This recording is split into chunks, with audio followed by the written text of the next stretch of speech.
បាទខ្ញុំមិនចែករំលែកជូនបងប្អូនទេបងប្អូននៅមានចម្ងល់ចំពោះបងប្អូនដែលគាត់ចង់បង្កើត page ដោយខ្លួនឯងបាទអញ្ចឹងណាបងប្អូនអញ្ចឹងចំពោះ page ហ្នឹងបងប្អូនណាបងប្អូនអាចបង្កើតខ្លួនឯងបងប្អូនមិនបាច់ទិញពីគេទេអញ្ចឹងណាយើងបង្កើតខ្លួនឯងបានបាទបងប្អូនយកចិត្តទុកដាក់បន្តិចទៅហើយវីដេអូចែករំលែកនេះខ្ញុំឃើញបងប្អូនចែករំលែកក្នុងបណ្ដាញសង្គមបងប្អូនយើងណាក៏បងក៏ចែករំលែកក្នុងបណ្ដាញសង្គមជាច្រើនណាស់ពីរបៀបចំណេះដឹងផ្សេងៗហ្នឹងទៅបាទអញ្ចឹងកុំឲ្យយូរបងប្អូនបាទបងប្អូនចូលទៅកាន់ account Facebook របស់យើងអាចបង្កើតដោយខ្លួនឯងបាទយើងមកកើតបញ្ចេញពី account Facebook របស់យើងនឹងឯងបងប្អូនណាបាទអញ្ចឹងជាដំបូងបងប្អូនចូលទៅកាន់ account Facebook សិនខ្ញុំនឹងបញ្ជាក់ប្រាប់បងប្អូនឲ្យលម្អិតនៅក្នុងវីដេអូនេះបាទអញ្ចឹងជាដំបូងបងប្អូនចូលទៅកាន់ account Facebook របស់យើងមកបាទមកដល់ទម្រង់បែបនេះបងប្អូនចូលទៅកាន់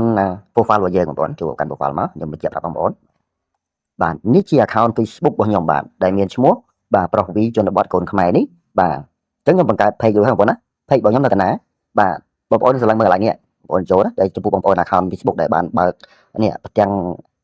ជីបផ្ទាំងគ្រប់គ្រងបងប្អូនណាអាម៉ូតអាជីពណាបងប្អូនបាទបើកតម្រងនេះវានឹងចេញបែបនេះបងប្អូនណាតែបើ account Facebook បងប្អូនដែលមិនទាន់បើកតម្រងម៉ូតអាជីពនេះទេអាចបើកបានបាទខ្ញុំនឹងចេញវីដេអូ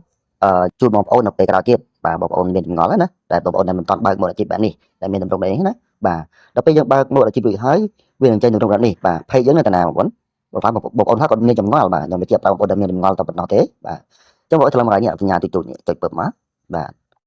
បាទចំណុចទីនេះបងប្អូនឃើញ page របស់ខ្ញុំទេបាទខ្ញុំបង្កើតមានចំនួន5 page បងប្អូនណាបាទ page ថ្មីបាទអញ្ចឹងបងប្អូនទាំងគ្នាបាទយើងបង្កើតឲ្យគ្រប់មួយខែកន្លះខែទៅមួយខែឡើងមួយខែឡើងទៅចាំយើងចូលទៅផុសរូបផុសវីដេអូអញ្ចឹងទៅបាទអញ្ចឹងបងប្អូនឃើញនេះអញ្ចឹងប្រុសវីជនបទកូនខ្មែរនេះគឺមានន័យថា account Facebook របស់យើងប្រើប្រចាំថ្ងៃខ្ញុំឧបមាចុះណាបាទអញ្ចឹងយើងយកមកបង្កើត page បាទមួយទៀតគឺ account profile របស់យើងបាទហើយពេលយើងបង្កើត page គេហៅថា account Facebook page បាទ Facebook page បាទអញ្ចឹងបងប្អូនចង់ដឹងថា page មានតម្រង់បែបណាវាអត់ខុសគ្នាបងប្អូនណាមើលខ្ញុំចូលទៅ page ខ្ញុំមួយខ្ញុំចូលឲ្យមើលបាទនេះ page របស់ខ្ញុំខាងក្រោមនេះបងប្អូនណាបាទមួយហ្នឹងចុចប៉ុកមកបាទឥឡូវវាបដូរជាតម្រង់ page បាទនេះជា page ហ្នឹងវាអត់ខុសគ្នាបងប្អូនណាវាកន្លែងខុសគ្នាដូចគ្នាទាំងអស់បាទអញ្ចឹងណាបាទខ្ញុំសុំសារបន្តិចបាទទីមួយដល់ទីទៅតាមអន្តរលេងទេបងប្អូនបាទខ្ញុំសុំអន្តរលេងបន្តិចបាទចឹងបងប្អូនចូលមកកាន់ profile មកបាទ page វាដូច account Facebook ទេបាទដល់ពេលយើងបង្កើត page រួចវាបើកជាបើកផ្ទាំងព័ត៌មានអាជីពឲ្យយើងស្រេចបាទអានេះសម្រាប់ page បងប្អូនណាអញ្ចឹងចង់យើងចង់វិលទៅរកaccount Facebook បាទរបស់យើងវិញបងប្អូនចុចលើសញ្ញាទីទួចនឹងដដែលបាទចុចពើមកហើយបងប្អូនចូលទៅកាន់ account Facebook របស់យើងមកដែលយើងបង្កើត page រួចហ្នឹងគេហៅថា account admin គ្រប់គ្រង page បាទនេះដែលមានឈ្មោះប្រុសវីជនបទគុណខ្មែរនេះបងប្អូនណាបាទចុចពើមកវានឹងវិលត្រឡប់មកកាន់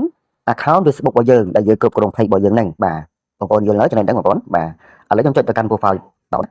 ់បាទចុចពើបាទនេះហើយជា account Facebook យើងគ្រប់គ្រង page បើបងប្អូនចង់ផុសវីដេអូទៅក្នុង page របស់យើងបងប្អូនចុចទៅកាន់សញ្ញាតិចតួចក្រហមនេះបាទចុចពើមក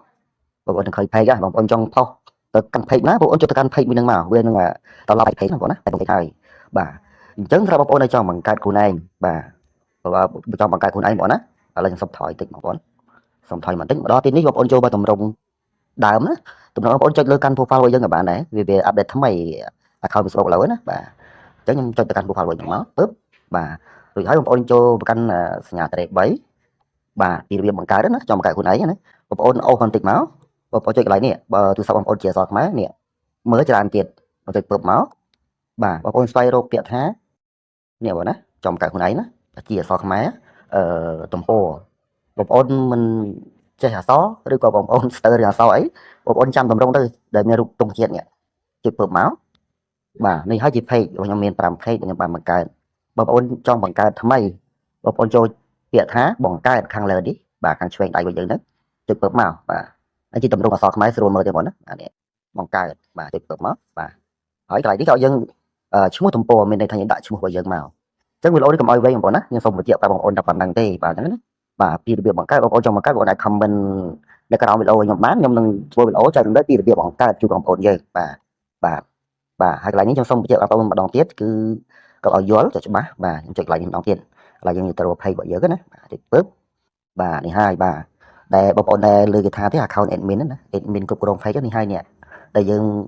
account profile របស់យើងពេលយើងបង្កើត page រួចគេហៅថា account admin បងប្អូនណា account admin អញ្ចឹងណាបងប្អូនខ្លះគាត់ឆ្ងល់កន្លែងហ្នឹងអញ្ចឹងណាបាទនេះហើយចំនួន page របស់យើងបង្កើតបាទ ចឹងវីដេអូនេះជួបគ្នាប៉ុណ្ណឹងទៅបងណាបាទមានចម្ងល់អ្វីបងប្អូនអាច comment នៅក្នុងវីដេអូចាំបានខ្ញុំធ្វើវីដេអូចឹងនេះបងប្អូននៅពេលក្រោយទៀតអរគុណជំរាបលា